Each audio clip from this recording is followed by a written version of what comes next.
सोचिए, अगर आपको 72 दिनों तक बिना खाना और पानी के गुजारना पड़े तो आपकी क्या हालत होगी। कल्पना भी करना मुश्किल है, लेकिन यही स्थिति 45 लोगों के लिए हकीकत बन गई।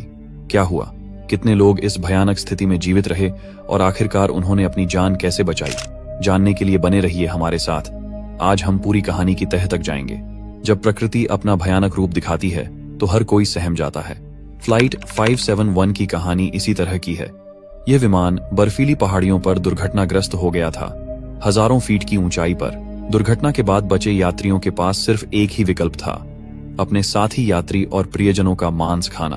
फ्लाइट 571 की घटना, जिसे आप दुनिया का सबसे बड़ा चमत्कार या मानवता की सबसे बड़ी क्रूरता कह सकते हैं, एक दिल दहला देने वाली कहानी है। यह भयावह कहानी 12 अक्टूबर 1972 से शुरू होती है, जब साउथ अमेरिका के यूरुग्वे से एक विमान उड़ा जिसका गंतव्य चिली की राजधानी सैंटियागो था। इस विमान में रग्बी खिलाड़ियों के साथ उनके परिवार, रिश्तेदार और दोस्त भी सवार थे। कुल मिलाकर 45 यात्री और 9 क्रू सदस्य थे। यह फ्लाइट अपने गंतव्य पर पहुंचने के लिए 3 घंटे का सफर तय करने वाली थी, लेकिन उसे एंडीज की पर्वतमालाओं को पार करना था। दुर्भाग्यवश मौसम ने अचानक ही बिगाड़ना शुरू कर दिया और फ्लाइट को अर्जेंटीना के मेंडोजा शहर में आपात लैंडिंग करनी पड़ी। यहां विमान रात भर रुका और 13 अक्टूबर को फिर से उड़ान भरने के लिए तैयार हो गया। हालांकि मौसम अभी भी खराब था, पायलट के आत्मविश्वास से इस फ्लाइट की उम्मीदें बनी रहीं। पायलट ने इस मार्ग से पहले 29 बार उड़ान भरी थी, जिससे उसे पर्वतों को पार करने का पूरा अनुभव था।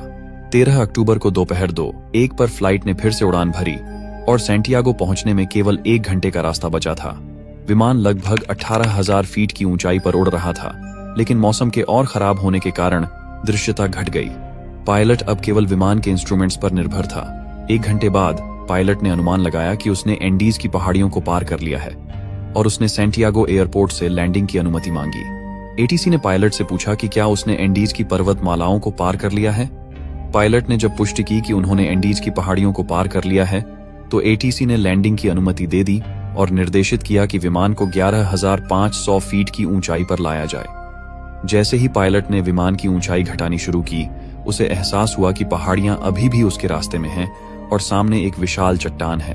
पायलट ने तुरंत विमान को ऊंचाई पर ले जाने की कोशिश की, लेकिन बहुत देर हो चुकी थी। विमान का पिछला हिस्सा चट्टान से टकरा गया और टूटकर अलग हो गया, जिससे पिछली सीटों के यात्री हवा में उछल गए और उनकी मौत हो गई। अब केवल विमान का फ्रंट हिस्सा बचा था, जो 350 किमी प्रति घंटे की गति से ग्लेशियर पर गिरा और पूरी तरह से तबाह हो गया। पायलट समेत 12 लोग मारे गए और 33 यात्री गंभीर रूप से घायल हुए, जिनमें से कई को अपनी स्थिति और स्थान का भी पता नहीं था। विमान का मलबा 3,570 मीटर ऊंचाई पर बर्फीले पहाड़ पर बिखर गया था। इस खतरनाक स्थिति में एक घायल यात्री, नांद पराडो, कोमा में चला गया और सूर्य ढलने वाला था। यदि रेस्क्यू टीम ने जल्द से जल्द मदद नहीं भेजी तो रात को यहां रहना असंभव हो जाएगा, क्योंकि तापमान 3 डिग्री सेल्सियस तक गिर सकता था। 4 रेस्क्यू जहाज जल्द ही रवाना हुए, लेकिन भारी बर्फ और कोहरे के कारण उन्हें कहीं भी विमान का मलबा नहीं मिला। रात होते ही रेस्क्यू ऑपरेशन स्थगित कर दिया गया। बचे हुए यात्रियों ने सोचा कि वे रात को किसी तरह काट लेंगे और उम्मीद की कि सुबह तक उन्हें बचा लिया जाएगा। इस अंधेरे और बर्फीले माहौल में उन्हें नहीं पता था कि उनकी सबसे बड़ी परीक्षा अभी शुरू होने वाली थी। जब फ्लाइट 571 के यात्री प्लेन के मलबे में शेल्टर बनाकर रात बिताने लगे, तो उन्हें 30 डिग्री सेल्सियस की भयंकर ठंड का सामना करना पड़ा। इस कड़ी ठंड में भी उनकी एक उम्मीद थी कि सुबह तक कोई उन्हें ढूंढ लेगा। हालांकि 5 यात्री इस भयानक रात को सहन नहीं कर पाए, जिससे जीवित बचे लोगों की संख्या 28 हो गई। 14 अक्टूबर को सर्च ऑन ऑपरेशन दोबारा शुरू किया गया। 11 रेस्क्यू जहाजों ने एंडीज की पहाड़ियों में खोजबीन की, लेकिन सफेद रंग के विमान और बर्फ की समानता के कारण उसे खोज पाना मुश्किल हो रहा था। बचाव दल को संकेत देने के लिए जीवित यात्री विमान पर लिपस्टिक से SOS लिखने की कोशिश करते हैं, लेकिन लिपस्टिक की कमी के कारण उन्होंने सूटकेसों से बर्फ पर एक बड़ा क्रॉस बना दिया। बावजूद इसके हवाई जहाजों ने इन्हें नजरअंदाज कर दिया और दिन बिता। 15 अक्टूबर को भी स्थिति में कोई सुधार नहीं हुआ। बचाव दल ने खोज जारी रखी, लेकिन कोई सफलता नहीं मिली। अब यात्री समझ चुके थे कि मदद की उम्मीदें कम होती जा रही हैं। इसलिए उन्होंने प्लेन में उपलब्ध सामग्रियों का उपयोग करके खुद को जीवित रखने की योजना बनाई। बर्फ को धूप में पिघलाकर पानी तो मिल जाता था, लेकिन भोजन की कमी गंभीर समस्या थी। 16 अक्टूबर को नांद पराडो कोमा से जाग गया। और उसने पाया कि उसकी मां की मृत्यु हो चुकी है और उसकी 19 वर्षीय बहन गंभीर रूप से घायल है। 8 दिन बीत चुके थे और रेस्क्यू प्लेन आकर सिर्फ ऊपर से गुजर जाते थे। भोजन खत्म हो चुका था और बर्फ की चमक से उनकी आंखों को नुकसान हो रहा था। इस बर्फीले परिदृश्य में नांद पराड़ो की बहन भी जीवित नहीं रह पाई और उसकी मृत्यु हो गई।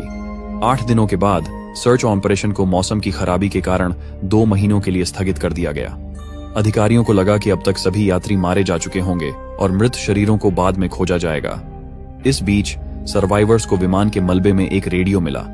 रेडियो पर समाचार सुनकर उन्हें पता चला कि फ्लाइट 571 के सर्च ऑपरेशन को समाप्त कर दिया गया है।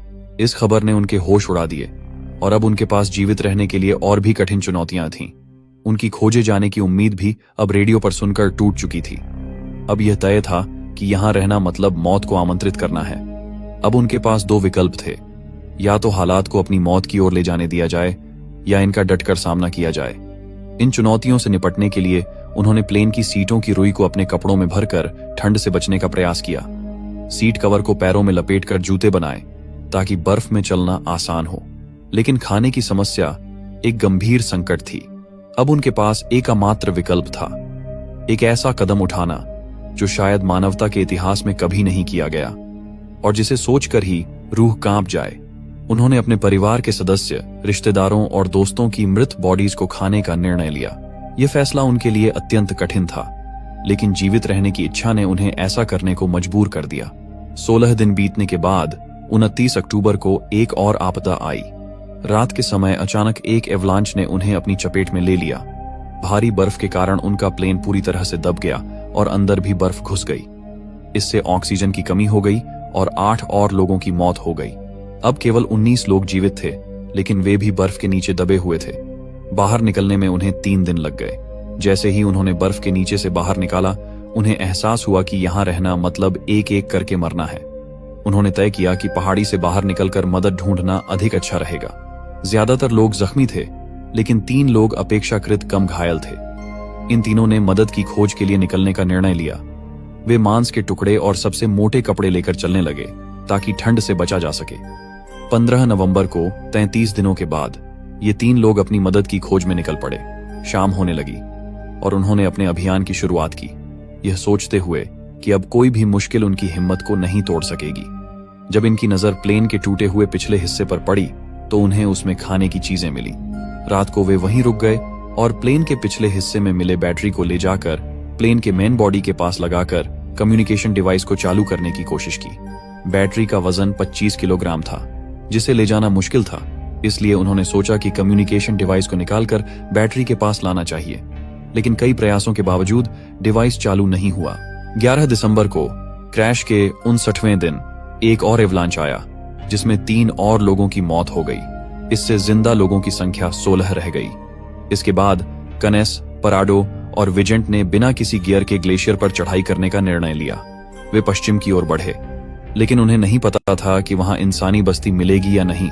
उन्हें बस यह उम्मीद थी कि अगर वे इस पहाड़ी को पार कर लेंगे तो उन्हें मदद मिल जाएगी। उन्होंने 3 दिनों के लिए मांस की सप्लाई साथ ली और एक स्लीपिंग बैग से धागे से एक बैग बनाया।